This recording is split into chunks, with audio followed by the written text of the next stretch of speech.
And so I wanted to introduce my colleagues to this beautiful place, these amazing people, and to understand the really complicated and transformative work that happens here as we continue to build a relationship with the California Endowment and the community for the next 10 years. Something special happened in Del Norte, and you very well may have driven past it without even knowing. I don't know, I haven't gotten to talk to them yet, really. Let me just say, maybe, there was a moment today when somebody said, oh, Del Norte is really different than the rest of California, and that felt like a victory. That's Geneva Wiki, the senior program manager at the California Endowment. And the colleagues she mentioned are the new regional team she's leading to see what's next for our unique little town. I've gotten to work at the California Endowment for several years serving the Del Norte community.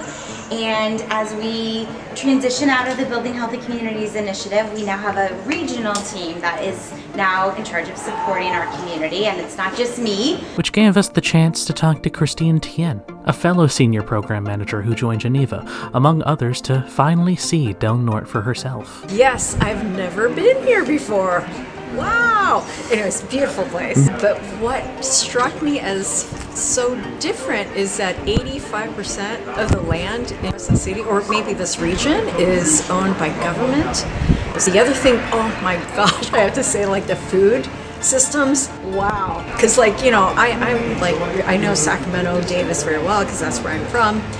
Also the Bay Area, but everywhere that is when you talk about food in those communities, nobody ever talks about fishing. And then what was interesting, there are only 5 ag farmers, and then like Humboldt has a whole bunch, and then most of the folks here are meat and dairy. And so there just isn't that opportunity to grow, or how do you grow more of the produce, fresh produce, ag. Yeah, so that was fascinating too. Christine, Geneva, and the rest of their entourage were walked through a day of Del Norte activities, touring the county until they met with park rangers at Howland Hill to discuss potential futures for the outdoor school and to bring those to the community as soon as possible.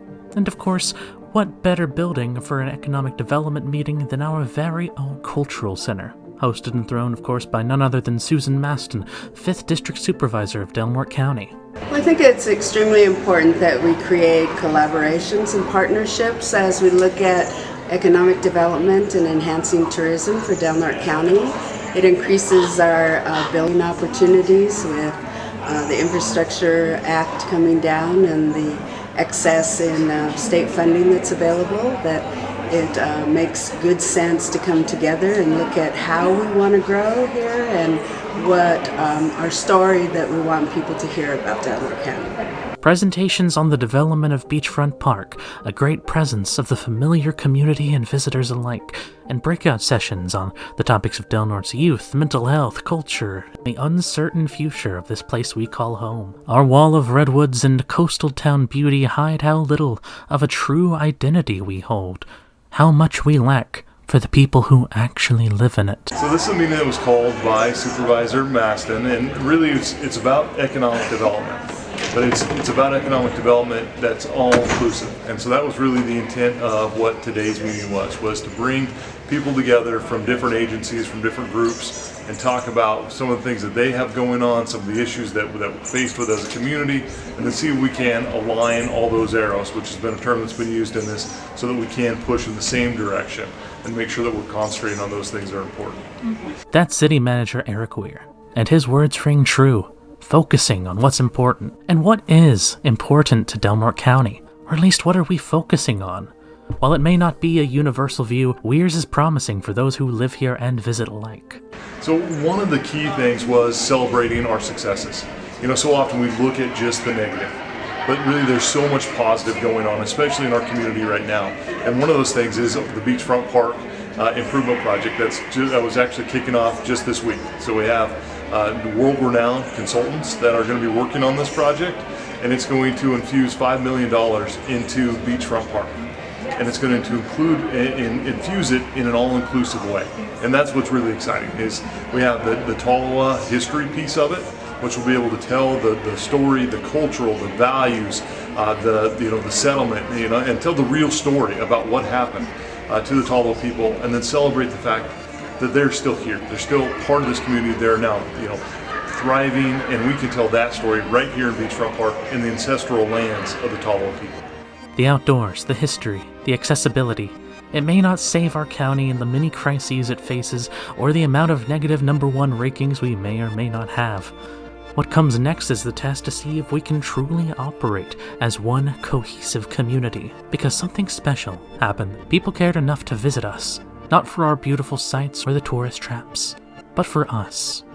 Because we're a community with needs both like and completely unlike anywhere else's. And we've made quite the impression. I think that what has really developed today is that networking opportunity, and for people to know who their counterparts are throughout the county, and for them to be able to look at opportunities for how they might partner, and to understand what development is currently occurring and what already exists in the county, and for ways for them to look at how do we grow together, and how do we want for our county to look.